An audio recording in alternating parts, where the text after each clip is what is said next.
là. Salut les self-rénovateurs, j'espère que vous allez super bien. T'as vu ici derrière ce mur, pas beau, pas terrible, très cracra. Alors ensemble, on va regarder comment faire le jointoiement d'un mur en pierre. C'est parti.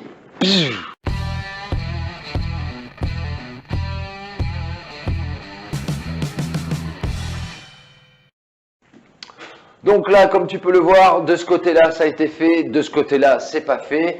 Il faut déjà enlever l'ancien appareil de montage.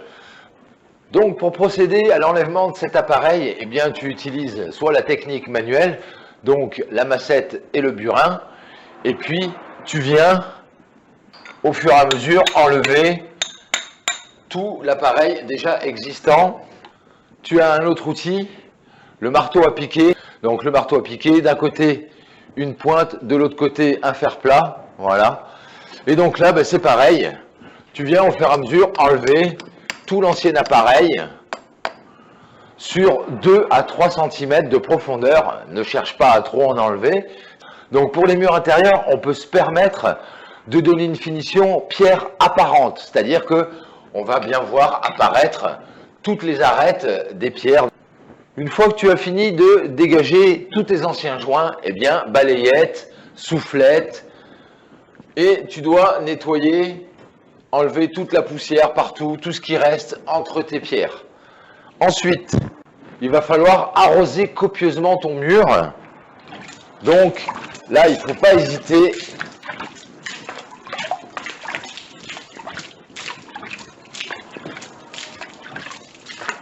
Si tu décides de faire un mur qui fait 100 mètres carrés, commence pas à tout arroser de la tête aux pieds du début à la fin, tu bouffes de l'eau, ça ne sert à rien, puisqu'il va falloir travailler sur des petites surfaces au fur et à mesure. Alors, pour faire ton jointoiement, il y a plusieurs produits que tu peux utiliser. Tu peux directement faire ton mélange toi-même. Tu prends de la chaux hydraulique, du sable, tu fais ton mélange et tu fais ton jointoiement. Il faut bien faire le mélange, il faut bien faire le dosage pour avoir la même teinte, le même ton, la même couleur. Donc, moi, j'ai utilisé un produit magique, la solution que j'ai utilisé comme mot, c'est que je vais prendre des sacs tout prêts, voilà, en 25 kg. Je fais pas beaucoup de pub, mais là, c'est pas pour faire de la pub. Alors déjà, c'est un produit français. Donc, comme toujours, j'essaye toujours de prendre des produits français. Donc, ce petit produit, il est génial parce qu'il est tout prêt. La teinte est la même. Donc, c'est un mélange de chaux hydraulique parce que c'est étanche à l'eau. Mais l'avantage de la chaux hydraulique, c'est qu'elle est imperméable, donc elle résiste à l'eau. Mais par contre, elle est perméable à la vapeur d'eau. C'est-à-dire que quand il va y avoir, tu vis dans les pièces, là ça va être des appareils, mais c'est pareil, ça vit, il y a de la chaleur, du froid, de dehors, de dedans. Donc l'humidité ambiante va pouvoir quand même traverser mon jointoiement et continuer à traverser le mur jusqu'à l'extérieur ou jusqu'à d'autres pièces et continuer à faire un échange hygrométrique et qui permettra qu'il n'y ait pas d'humidité qui stagne dans ta pièce, qui va commencer à créer des moisissures, sachant que ce produit, il est anti-moisissure aussi et anti-champignon. Donc c'est génial, il est tout prêt. Et tu peux faire jusqu'à 5 mètres carrés. Ils disent 5 mètres carrés environ. Moi, je vais dire 4 mètres, parce qu'il y a des endroits, il faut beaucoup combler, parce que c'était très creux, où il y a des pierres qui se sont baladées, etc. Mais là, c'est tout prêt, tu n'as pas besoin de te casser la tête à bien mélanger, à bien doser, pour peu que l'endroit où tu te fournis en sable, ce soit plus la même granulosité ou la même teinte, eh bien, tu vas te retrouver avec un mur qui ne sera pas avec un jointoiement de la même couleur partout. Donc là, ce produit, chaux hydraulique, sable, et il y a une résine à l'intérieur aussi. Comme ça permet que ce soit facile à appliquer. Donc là, mon mélange, j'ai fait qu'un sac de 25 kg, ça suffit, pas la peine de faire une bétonnière complète, enfin, c'est mon avis. Après, tu fais comme tu veux. On passe au support. 3 outils indispensables quand tu fais de la réno, bien évidemment, une taloche, une langue de chat et une truelle. Ça, c'est indispensable pour n'importe quel chantier. Donc, avec ta taloche, tu viens te mettre dessous ton joint et puis tu commences à combler tous tes joints. Bien évidemment, en dessous, t'entends, j'ai mis une bâche quand même pour protéger mon sol. Voilà, et puis tu remplis au fur et à mesure tous tes joints. jusqu'à ce que tu arrives à ras tes pierres. L'avantage avec ce mortier, c'est que des petites pierres comme ça, tu peux les recoller. Donc là, même principe, tu prends du mortier de jointoiement, t'en mets à l'endroit où tu vas reposer ta petite pierre. Et ensuite, ta petite pierre, là je l'ai fait, elle est restée pendant un quart d'heure dans mon seau de flotte. Elle est toute mouillée. Comme ça, après, donc tu vois là, je vais choisir un côté où elle va rentrer et en même temps elle va boucher au maximum mon ouverture. Voilà, tac, je la pose comme ça. Et maintenant, je vais pouvoir venir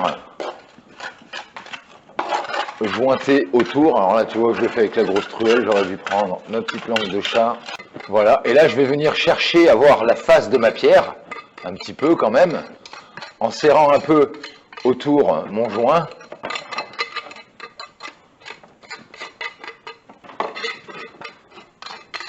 Voilà, ma pierre est là.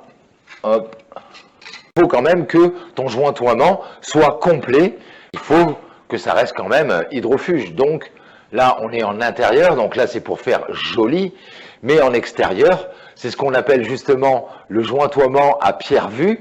C'est-à-dire qu'on ne verra que certaines pierres de la façade parce que tout le reste sera couvert par l'enduit pour que ce soit vraiment hydrofuge et que l'étanchéité de ton mur soit optimum, et on ne verra que justement que certaines pierres, tu en verras admettons une ici, une là, parce que ce sera des pierres mais qui dépasseront un peu de ton mur, mais autrement, voilà, le but du jeu en extérieur, c'est pas de faire de la pierre apparente, hein. C'est joli, mais un, c'est pas bon pour l'intégrité de ton mur, et deux, c'est pas bon pour son étanchéité à l'eau.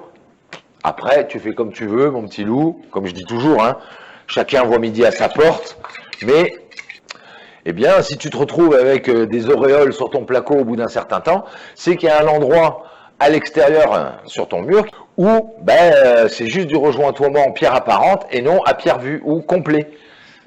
À savoir que tu peux très bien enduire complètement ton mur, même si c'est des pierres comme ça, et pouvoir avoir une étanchéité parfaite et avoir un mur tout beau, tout propre. Donc, 3 possibilités. Enduire complètement, tirer à l'arrêt, glisser, là tu vas utiliser de la quantité, ou à pierre vue, ou à pierre apparente, mais il y a des risques. Les astuces de Pépé, tu vas les adorer, nous on préfère les astuces de Pépé, car fallait y penser. Il faut, avec ta langue de chat, une fois que ça a tiré un peu, là, tu vas le sentir, tu vas le voir, au toucher, au doigt, tu vois que ça commence à durcir. Donc, il est temps de serrer correctement tes joints, donc avec ta langue de chat.